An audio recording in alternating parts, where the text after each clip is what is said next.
Bonjour, chers amis, chers frères et sœurs en Christ.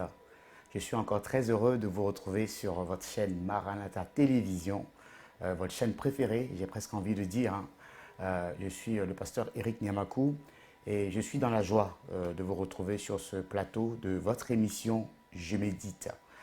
Une émission qui nous fait du bien depuis quelques années maintenant que nous sommes en train de produire cette émission. Nous espérons qu'elle vous apporte une entière satisfaction.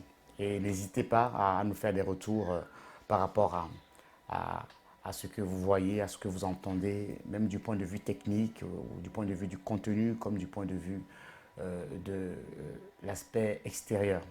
Voilà, aujourd'hui nous sommes encore autour de la parole de Dieu parce que c'est ce qui nous unit, c'est ce qui nous réunit. Et nous allons méditer la parole de Dieu encore une fois dans le livre de Romains qui nous a été proposé. Nous allons prendre un temps de prière, méditer la parole, partager quelques éléments de réponse que nous aurons sortis, observés de ce texte et nous prierons ensemble. Donc, si vous le voulez bien, nous allons prendre un temps de prière pour démarrer ce temps de prière, ce temps de méditation.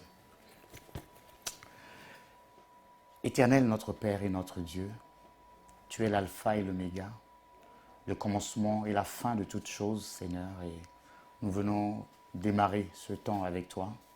Nous te prions que ton Esprit Saint soit au contrôle et que tu puisses inspirer chaque mot, chaque verbe qui sortira de ma bouche. Que toute personne qui suit cette émission, quelle que soit l'heure de la journée, que la personne est en train de suivre cette émission, que la personne soit bénie et reçoive ce dont il a besoin comme nourriture pour encore grandir et aller de l'avant. Seigneur, je m'abandonne entre tes mains, au nom puissant de ton Fils Jésus. Amen. Voilà. Avant de procéder à la lecture du texte qui nous est proposé dans le livre de Romains au chapitre 11, les derniers versets, donc du verset 33 au verset 36, je m'en vais d'abord saluer l'homme de Dieu, l'évêque Jean-Claude Moussingo, mon père spirituel. Papa, je te salue, que j'affectionne particulièrement, ainsi que son épouse formidable, le pasteur Marie-Thérèse Moussingo, qui font un travail formidable dans le royaume et dans la France de l'Évangile. Je profite également pour saluer toute la communauté évangélique Maranatha et toute personne qui nous suit de partout dans le monde. Recevez mes sincères salutations. Donc, comme je le disais tantôt, le texte qui nous est proposé se trouve dans le livre de Romains, l'épître de Paul aux Romains. Nous sommes dans cette épître-là depuis un bon bout de temps maintenant. J'avais dit dans une introduction, dans une précédente émission, qu'il s'agit bien de l'épître écrite par l'apôtre Paul, mais qu'on peut assimiler un peu comme à l'évangile de Paul, puisqu'il y relate bien la notion de la grâce et la notion du salut en Jésus-Christ. Alors, les versets qui nous sont proposés, ce sont les derniers versets du chapitre 11, verset 33 au verset 36. Il est écrit donc, « Aux profondeurs de la richesse, de la sagesse et de la science de Dieu, que ses jugements sont insondables et ses voies incompréhensibles. Car qui a connu la pensée du Seigneur, ou qui a été son conseiller, qui lui a donné le premier pour qu'il ait à recevoir en retour? C'est de lui, par lui et pour lui que sont toutes choses. À lui la gloire dans tous les siècles.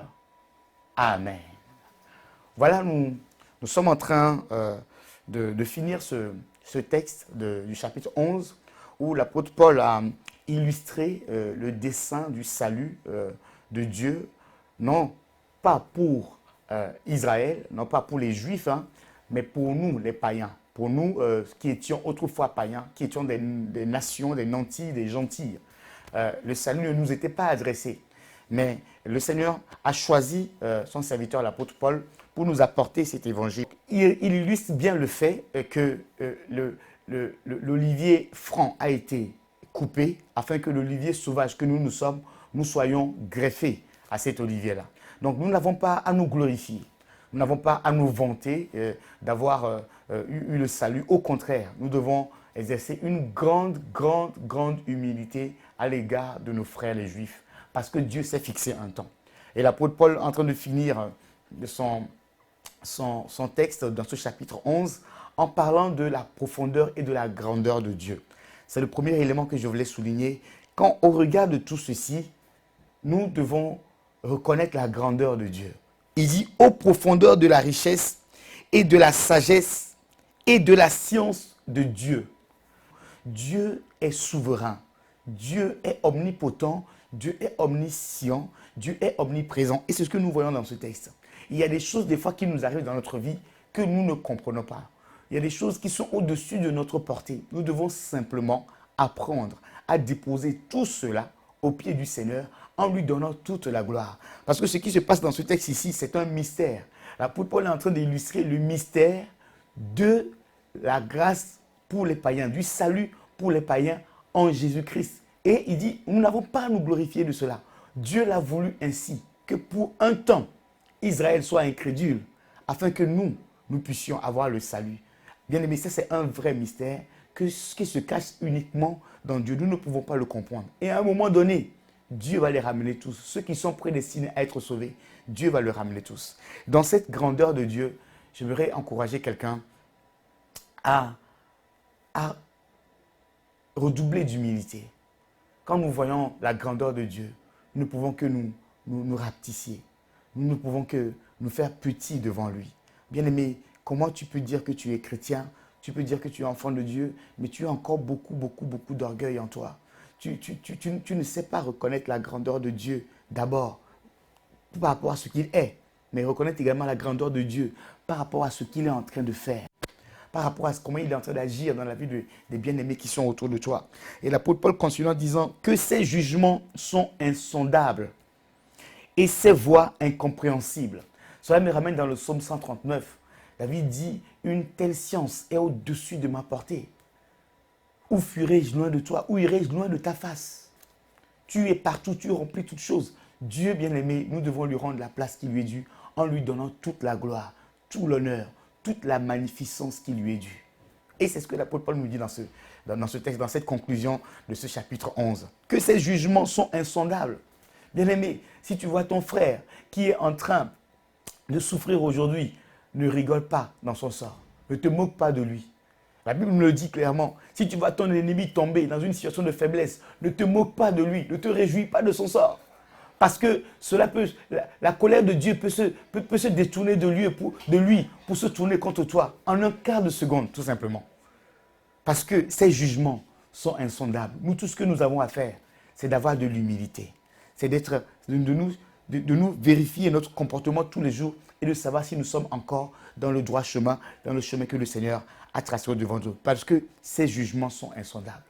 Aujourd'hui, je vois des gens qui se croient super saints, marchant dans la sanctification plus. Pour eux, c'est les autres les impies. Pour eux, c'est les autres. N'oublions pas qu'il y avait ce publicain et ce pharisien dans le temple. Ce texte, c'est un texte qui me touche beaucoup. Le pharisien racontait ses mérites. Je ne suis pas comme ce publicain. Moi, je paye ma dîme. Je suis tout le temps à l'église. Je fais ci, je fais ci.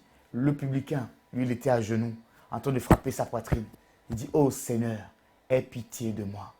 Oh Seigneur, aie pitié de moi. Et Jésus-Christ finira ce texte en disant que cet homme est redescendu, c'est lui, avec sa prière exaucée, plutôt que le pharisien.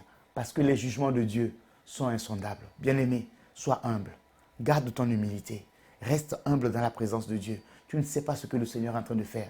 Tu ne sais pas par où les gens sont en train de passer. Tu ne sais pas quelle situation ils sont en train de traverser. Même si une personne est tombée devant toi, même si tu l'as pris en flagrant délit, ce n'est pas une raison de le condamner. Ce n'est pas une raison d'exercer un jugement contre lui. Parce que le Seigneur sait où il est en train de passer avec cette personne. Le Seigneur connaît son histoire. Il sait où il est en train de le ramener. Je veux t'encourager aujourd'hui, si tu étais en train de prendre ce chemin-là, à revenir sur le droit chemin. Et pour finir, l'apôtre Paul continue le verset 34 disant, car qui a connu la pensée du Seigneur? Ou qui a été son conseiller, qui lui a donné le premier pour qu'il ait à recevoir en retour. Là, ça me renvoie dans Job, où Dieu était en train d'interroger Job. Où étais-tu quand je faisais ci? Où étais-tu quand je lançais les étoiles du ciel? Est-ce que, regarde l'hippopotame, regarde le crocodile, est-ce que tu mettrais ta main dans sa gueule? Dieu, alors que Job n'avait rien fait. S'il y avait quelqu'un qui était propre, Dieu même rendait témoignage de Job en disant qu'il était intègre et droit, se détournant du mal. Mais il a traversé des situations compliquées. Et là, Dieu ne lui dit même pas pourquoi il a fait ça. Dieu lui dit, où étais-tu? Veux-tu contester avec moi? Aujourd'hui, je suis étonné de voir les gens qui veulent contester avec Dieu. Parce que pour eux, ils sont sans reproche, ils n'ont rien. Pour eux, ils marchent proprement, dignement. Ils sont en train de... C'est comme s'ils accusent Dieu. Pourquoi tu ne trouves pas une solution à ma situation? Non, bien-aimé, Dieu ne nous doit rien. Dieu ne nous doit rien. Il se suffit à lui-même. Et il sait ce qu'il est en train de faire. Ses profondeurs, ses jugements sont insondables. Ses pensées sont au-dessus de nos pensées, comme Ésaïe 55 le dit. Autant les cieux sont au-dessus de la terre, autant ses pensées sont au-dessus de nos pensées. Autant l'Orient est éloigné de l'Occident. Autant, la Bible le dit, il éloigne de nous, de lui, nos iniquités. Parce qu'il est bon. J'aimerais encourager quelqu'un qui était en train de se condamner à cause du regard des hommes. Que les hommes ne te condamnent pas. Non. Si tu es tombé dans un péché et que tu te sens culpabilisé, relève-toi. Parce que les jugements de Dieu, c'est insondable.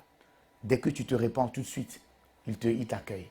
Comme ce voleur à la croix de Golgotha. À côté de Jésus-Christ, il s'est humilié. Il a demandé pardon. Jésus lui a dit, aujourd'hui même, tu seras avec moi dans le paradis. Si les gens t'ont jugé, ne laisse pas les jugements des hommes te maintenir dans une situation de bassesse. Mais relève-toi. Parce que les jugements de Dieu sont insondables. Ses conseillers, ses pensées sont au-dessus de nos pensées. Personne n'a été sans conseiller.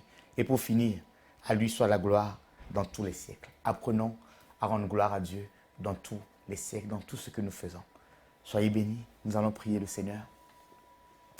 Notre Père et notre Dieu, nous avons encore compris une fois dans ta parole que tu es au-dessus de toutes choses.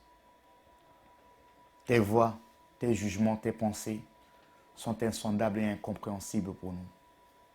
Non pas que tu veux nous laisser dans la confusion, mais tout simplement pour nous démontrer la profondeur de ta grâce, pour nous démontrer la profondeur de ton amour.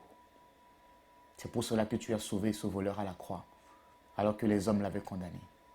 C'est pour cela que cette femme sidophénicienne a obtenu sa guérison, alors que tu n'étais pas envoyé sur la terre pour les nantis, pour les païens, tu étais envoyé pour les brebis égarées de la maison d'Israël. Et cette grâce, c'est ce que l'apôtre Paul illustre dans ce texte encore. Cette grâce est venue jusqu'à nous, nous qui étions des nations perdues, en dehors de l'alliance, mais tu nous as rétablis dans l'alliance. Seigneur, que tes jugements sont insondables et tes pensées sont au-dessus de nos pensées. Aide-nous à nous garder dans l'humilité, et dans la contemplation de ton amour pour nous, de ta grâce. Seigneur, reçois l'honneur et reçois la gloire. Je prie pour mon frère et ma soeur qui étaient fatigués des jugements des hommes, qui trouvent une force au travers de cette méditation et qu'ils se relèvent. Reçois l'honneur qui t'est dû, la gloire qui te revienne, Père. Au nom puissant de ton Fils Jésus-Christ. Amen. Ah, bien-aimés, soyez bénis. Je suis encore dans la joie de pouvoir partager ce temps avec vous. Nous sommes déjà à la fin de notre émission et je vous donne rendez-vous demain. Je vous encourage à vous abonner à notre chaîne YouTube. N'oublions pas que nous sommes, avant d'être une web TV, comme on dit, une télévision d'Internet, nous avons une chaîne qui existe sur la télévision, sur la box Orao Télécom, la chaîne 142. Dès que vous vous connectez à toute l'actualité qui se passe dans la communauté et ainsi que tout ce qui se passe dans le monde. Apportez vos regards également sur la méditation du jour. N'hésitez pas à nous faire un retour. Soyez bénis et encore une fois, à très bientôt. Ciao!